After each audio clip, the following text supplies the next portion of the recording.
What's up internet, here we go again. Kali ini kita akan membahas alur sebuah film yang berjudul Hibeng.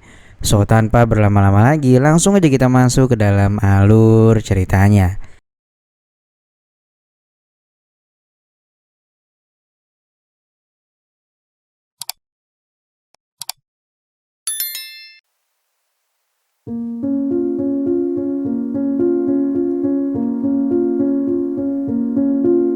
Film akan berfokus pada seorang gadis cantik bernama Isa.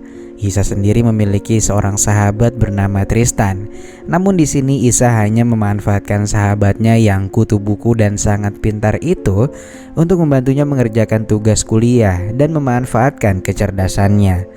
Kedekatan mereka pun bisa dibilang sangat dekat dan Isa kerap kali juga mengerjakan tugasnya di rumah Tristan.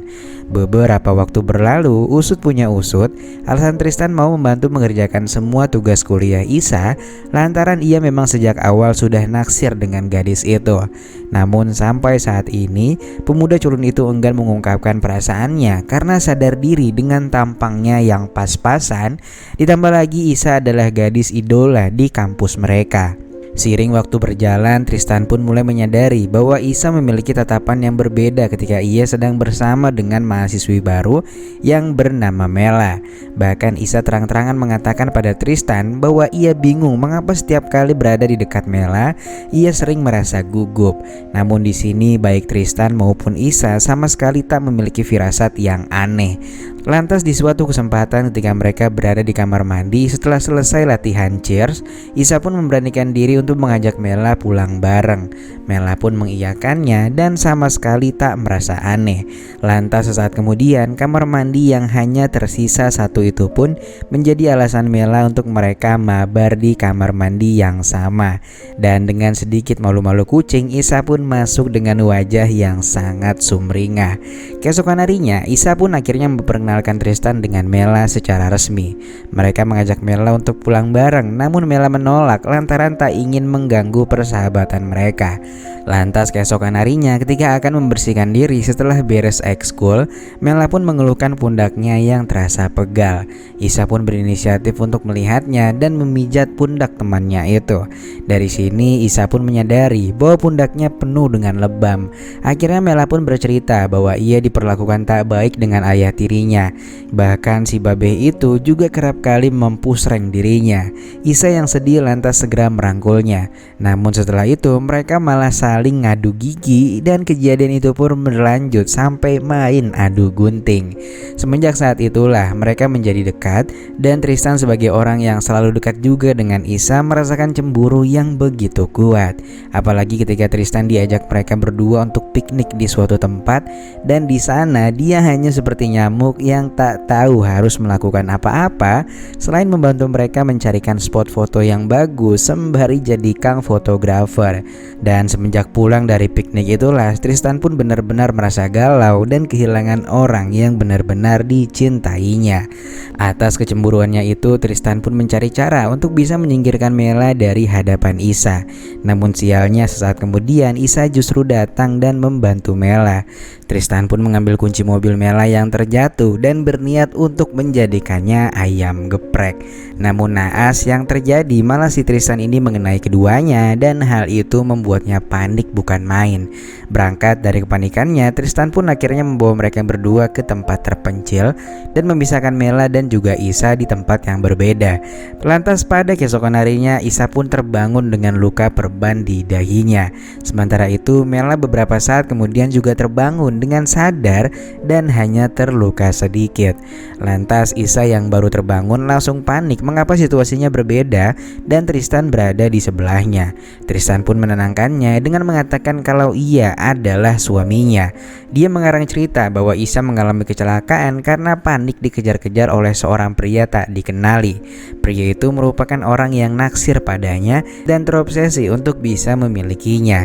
Atas dasar hal itulah Tristan membawanya ke sini. ke tempat terpencil agar Isa tak perlu ketakutan lagi diganggu oleh pria tersebut. Di sini nampaknya Tristan berupaya untuk mengelabui ingatan Isa, membuatnya seolah orang yang amnesia. Dan untuk memastikan kalau Isa benar-benar hilang ingatan, Tristan pun memanggil seorang dokter bayaran untuk membuat Isa percaya kalau dia benar-benar amnesia. Singkatnya, setelah pemeriksaan, Isa pun didiagnosa mengalami amnesia selektif. Ingatannya bisa kembali semuanya, setengahnya ataupun justru lupa akan segala masa lalunya. Dokter itu tak bisa memastikannya. Dia hanya meminta Tristan untuk mencoba membahas masa lalu mereka untuk menstimulasi ingatan Isa. Setelah diberi arahan, Tristan lalu mengajaknya keluar dan menunjukkan foto-foto pernikahan mereka dan masa lalu mereka. Nampaknya pemuda itu sudah sangat matang merencanakan semua ini. Tristan mengaku bahwa mereka sudah 5 tahun menikah namun belum memiliki keturunan. Isa lalu diajak berkeliling tempat tinggal mereka dan di sana Tristan kembali mengelabui ingatan Isa bahwa orang tuanya Isa sudah meninggal sejak beberapa tahun yang lalu. Pria itu pun memperlakukan Isa dengan begitu baik sampai Isa sendiri merasa bingung apakah ini nyata atau hanya mimpi. Hari demi hari berlalu, kebohongan demi kebohongan pun terus dilancarkan agar membuat Isa semakin percaya kalau ia benar-benar lupa ingatan. Sampai akhirnya pria itu pun berhasil mendapatkan apa yang sudah dia incar selama ini, yaitu menjebol gawang sahabatnya sendiri untuk pertama kalinya. Malam harinya Isa pun bertanya kapan mereka akan kembali ke kota. Tristan mengatakan bahwa mereka baru bisa meninggalkan tempat ini bila mana polisi sudah berhasil menangkap orang yang ingin menguasai Isa. Atau yang terburuk, Tristan juga mengatakan kalau ia tak keberatan jika harus selamanya berada di sini asalkan terus bersama dengan Isa. Suatu hari Isa merasa mendengar suara seseorang wanita yang sedang menangis. Isa pun memperhatikan sebuah gubuk yang terletak di sebelah rumah utama. Namun sesaat Tristan pun muncul dan justru mengatakan bahwa Isa hanya sedang mengalami stres dan suara itu hanya muncul di pikirannya saja. Dan setelah itu mereka pun memutuskan untuk sarapan bersama. Singkatnya, setelah beres sarapan, Tristan pun kembali melaksanakan perpusrengan duniawi dengan begitu seru. Di sini pun terlihat Isa yang sepertinya sudah mulai menikmati status barunya sekarang. Lantas pada keesokan harinya, Isa yang baru saja terbangun menyadari kalau ia kedatangan tamu bulanan. Tristan pun segera memberitahu kalau ia akan pergi ke kota guna membeli beberapa mami pokok sebagai stok selama setahun ke depan. Dan ketika Tristan sedang pergi itulah Isa pun menemukan sebuah tas lamanya yang di dalamnya terdapat sebuah dompet. Ia pun menemukan beberapa foto, namun anehnya ada seorang wanita yang dicoret wajahnya. Isa pun mulai curiga, namun ia mencoba untuk tak gegabah. Lantas malamnya ketika tengah makan, Isa pun bertanya tahun berapa sekarang. Tristan berkata bahwa sekarang adalah tahun 2028. Ia lalu bertanya di mana keberadaan Mela. Tristan pun merasa cukup kaget dan ia kembali menegaskan bahwa Mela menghilang sejak beberapa tahun yang lalu. Isa mulai menyadari bahwa ini semua merupakan sandiwaranya. Dan karena hampir terbongkar, Tristan yang tak pandai menyembunyikan kepanikannya segera diketahui oleh Isa.